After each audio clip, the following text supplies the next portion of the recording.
Welcome back to Route 40 Rust, and this is the first of a two-part series about the Rochester QuadraJet. We're going to get pretty intimate with this thing. We're going to talk about some Rochester history, some QuadraJet technical specifications, and then we're going to show you how to decode the casting number on these carburetors so you know exactly what you got. These things are pretty awesome, so if I hear you call it a QuadraJunk, I will hunt you down and punch you in the mouth.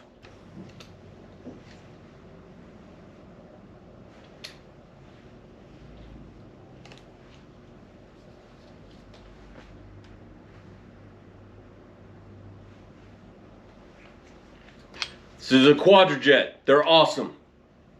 Not a QuadraJunk. Please. The second series will be about tearing down this thing and rebuilding it. Pretty simple, pretty straightforward. Hope you like it.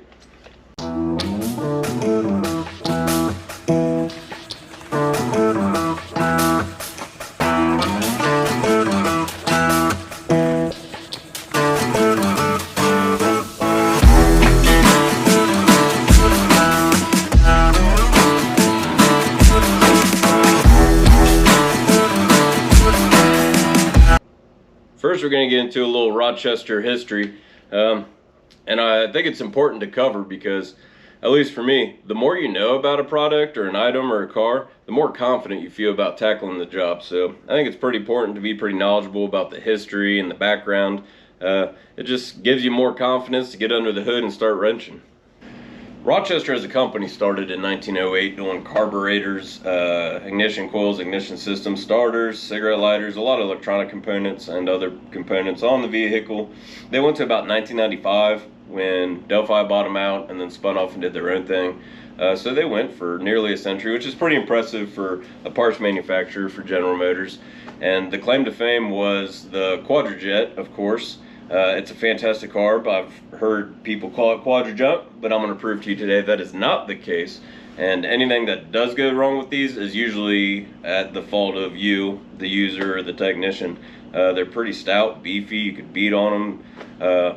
We'll cover some pros and cons of these things, but I'll show you that most of the cons are because of user error or working on them and you do something wrong. So they're really great carburetors.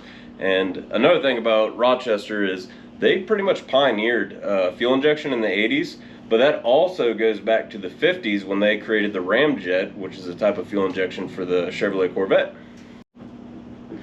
So for all you QuadraJunk people, we'll start with the cons of this thing. There's not a lot. We'll break it down to just three primary cons of this carburetor. Well, I'll give four. A personal one, a subjective one. The first and foremost is that the main body, the QuadraJet, is actually three pieces. You have the bottom base plate, the body, and then the top. The front two mounting bolts that go to the intake manifold, if you over tighten these, they will warp the main body of these things, which will cause all sorts of issues like vacuum leaks and tuning issues.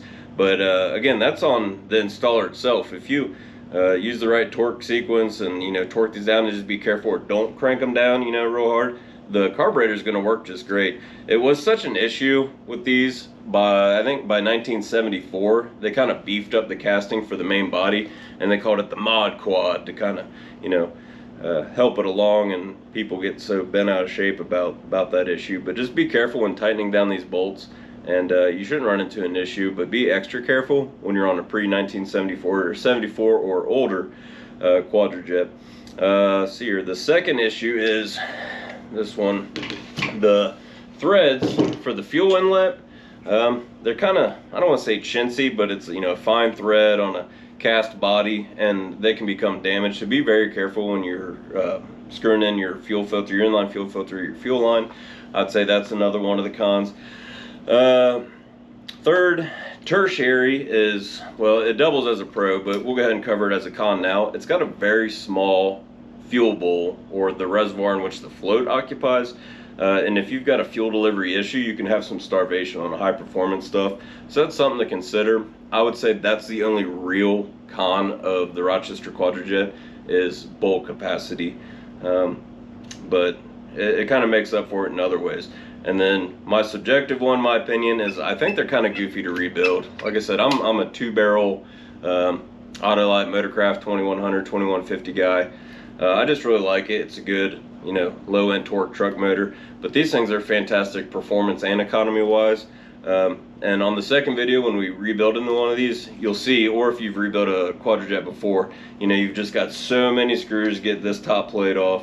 And then it's, you know, with the metering rod, it's just, it's really not that bad of a carburetor. So don't get scared if you're going to turn one first one, or watching this video to guide you through a rebuild. They're not that bad. But I'm not super comfortable with the QuadraJets. I couldn't do it on my tailgate on the side of the highway like I could a 2100 or 2150. So those are the cons. Yeah, we'll do it. Yeah, warping the casting on over tightening the mounting bolts, the threads for the fuel inlet, small fuel bolt capacity, and maybe serviceability. I'd say that's pretty much shit, but overall not that bad for, you know, what it is. All right, pros. Let's talk about the pros of this bad boy. Again, get that idea of it being a QuadraJunk out of your mind, because it is flat out not. And let me show you what I really like about these carburetors. All right, so if you will notice, get out of here, the primaries are super small. Look at those little guys. For reference, let's get 2300. 2300 is pretty close. It's comparable to a 2100, 2150. Hold on, guys. I'll get another carburetor. All right, I'm back. So here's the freshly rebuilt 2100. Yeah, nope, 2150. Yeah, 2150 with a single stage power valve. At any rate, look at the bore diameter on those guys. Okay, I can't see this, but I don't know. Is the 2300 bigger, smaller? Actually smaller. Anyway, all right, so we'll go with the bigger one. Let's get the 2300 out of here. All right, so 2150 2-barrel, maybe 350 CFM, and then your Rochester QuadraJet. Look at the different size in those primaries. I mean, these things are minuscule, and for high performance guys or something, you might be laughing about it and whatnot, but to be honest, for drivability and economy, it's pretty awesome. And I'll tell you why. With these little tiny primaries, you get an outstanding throttle response. So goosing it around town is pretty awesome. You get, you know, better fuel economy than a square bore 4-barrel where you just have one, you know, size, one set of size throttle blades or barrels or whatever you want to call them. You know, you don't get the drivability, throttle response, and economy.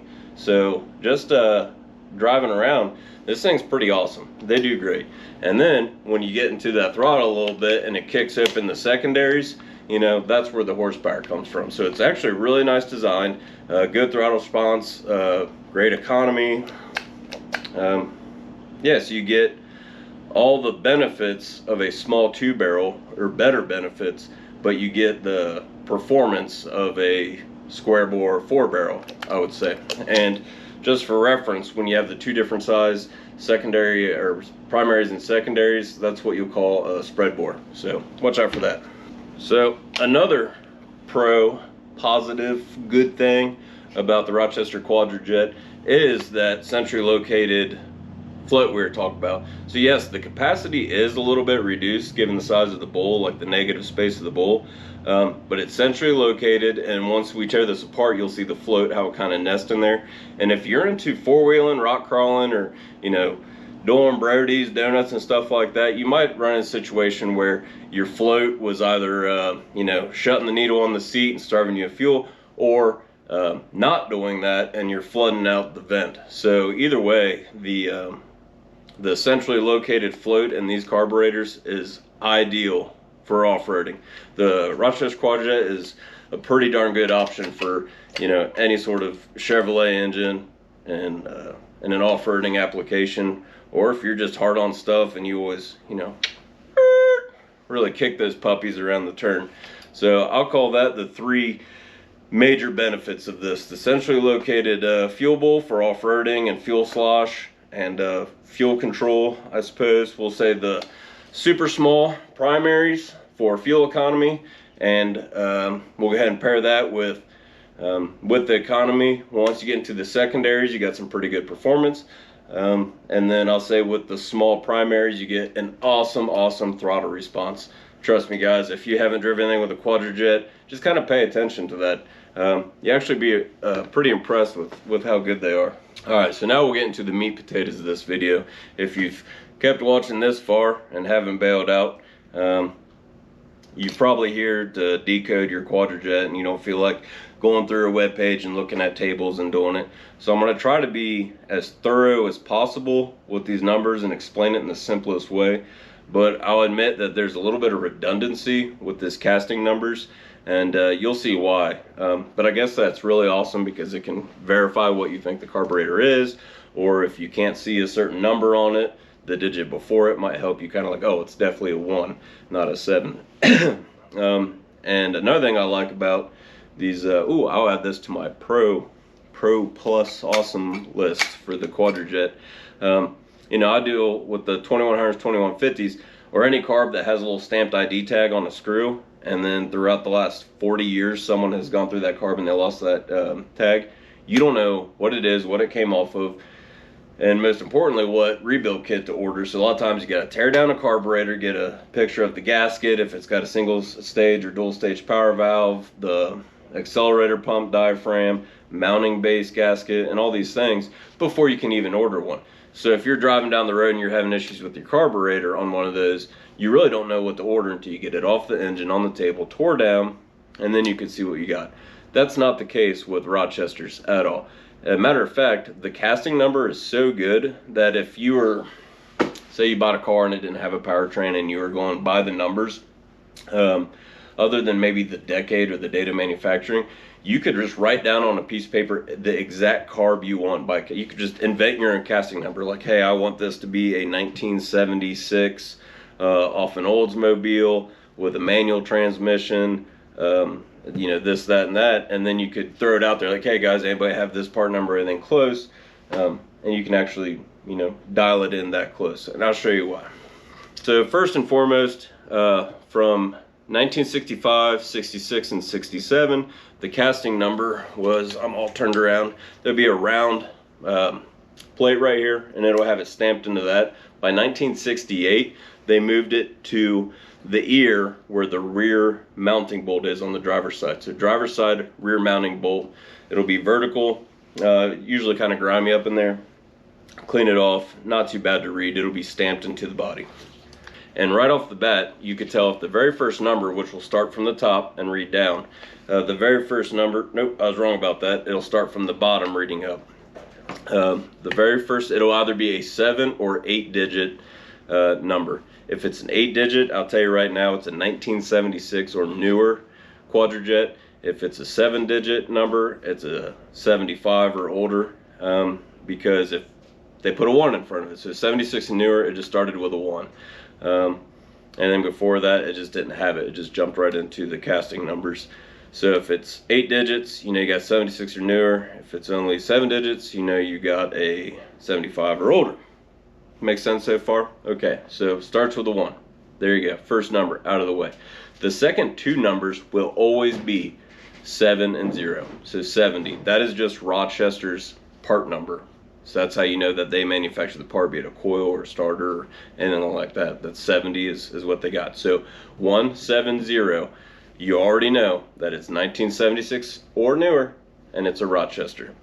Alright, now we're going to cut into the 4th digit of your casting number, which will be the decade that it was manufactured in. You have 2, 3, 4, 5, and 8. 2 is the 60s. 3 is the 60s with smog, the old 60s smogger. Then you got 4 is the 70s, 70, 75. 5 is 76, 82. And the 8 gets you into the 80s. So this particular QuadraJet, it's 178. So we know that it is 76 and newer. It's from the 80s. We don't know a specific year yet, and it's Rochester. So that's how you decipher the decade. The 5th digit will be the year of manufacture. which narrows it down again, not to the exact year the vehicle was on, but the year that the carburetor was built. It'll be a 0 through 9, and it'll be like 6, it was a 66, 7 is a 67, 8, 68, 9, 69, 0, a 70, 1, 71, so forth. And remember, if you have the 1 in the beginning of your casting number, you know it's a 76 or newer, so you just bump it up a decade. So a 3 would be an 83, a 4 would be an 84, if that makes sense. Alright, so the 6th digit of your casting number is extremely simple. It's either a 2 or a 5. If it's a 2, you got a QuadraJet in your hands. If it's a 5, you still got a QuadraJet in your hands. It's just a California model. So the 2, they just call it the federal model, and then the 5 is the California. That's the only thing you really need to know about that. Alright, so the second to last digit on your QuadraJet will be the vehicle specific that it came off of, not the model, but you know, the make. So 0, 1, and 2 will be a Chevrolet QuadraJet. 3 will be a Cadillac. 4, Buick. 5, I have Oldsmobile. 6 and 7 is Pontiac. I don't know why Chevy gets 3 numbers and Pontiac gets 2 and everybody else gets 1. And then if you have an 8 on there, that means it was in a marine application. And the very final digit, which is pretty important while picking your carburetor, will be, ooh, I just realized those idle circuit adjusting screws. One's like way in and one's way out. Yeah, we'll take care of that when we rebuild it. Anyway, the final number, yes, it will be if it's an automatic or manual transmission. If it's an odd number, starting with 1, obviously, that will be a manual transmission. If it's an even number, and that includes zeros, it will be an automatic. That's all you really know. Pretty simple. Again, the data manufacturing and the decade can kind of be redundant, but it'll verify your data manufacturing if you don't know the decade or vice versa. And it all comes together if you got a 1 or you don't have a 1 in front of your casting number. And the rest of it is pretty helpful in narrowing down what you need. So that's basically it for the history, technical specifications, and decoding your QuadraJet. I hope I made it simple-ish. It's really not. It's something that you need a pen and paper for, to kind of sit down and go through it. So this carb, I already know what this is. I looked it up, or I went through it, I don't know, a week ago. But this carburetor has a spread bore spacer plate. We're going to go ahead and get some paper out.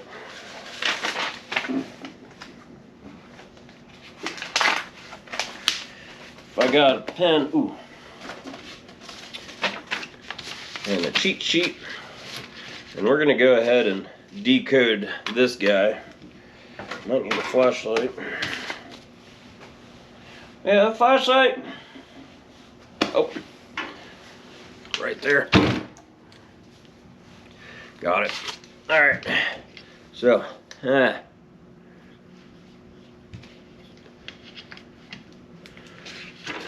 I see a 170, so I know it's a 76 or newer. 170. Is that a 5 or a 6? 5, 7, 2, 4, 1.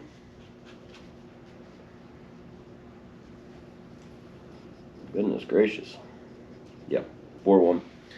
Alright. So, I know it's 76 and newer. I know it's a Rochester. I know being a 5, it's the 76 to 82 decade. Following after that, I got a 7.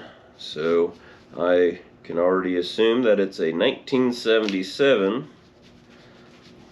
The 2 is federal, so a non-California one. 4, Buick. And a 1, ooh, odd number, a manual. So this is obviously a 1977 Buick Rochester QuadraJet, or a 1977 QuadraJet. Oh, it might not have gone on a 77, remember that. It could have gone on like a 78, 79, but 77 was the year that they manufactured that particular carburetor. And its application was on a Buick with a manual transmission. There you go. It's that simple.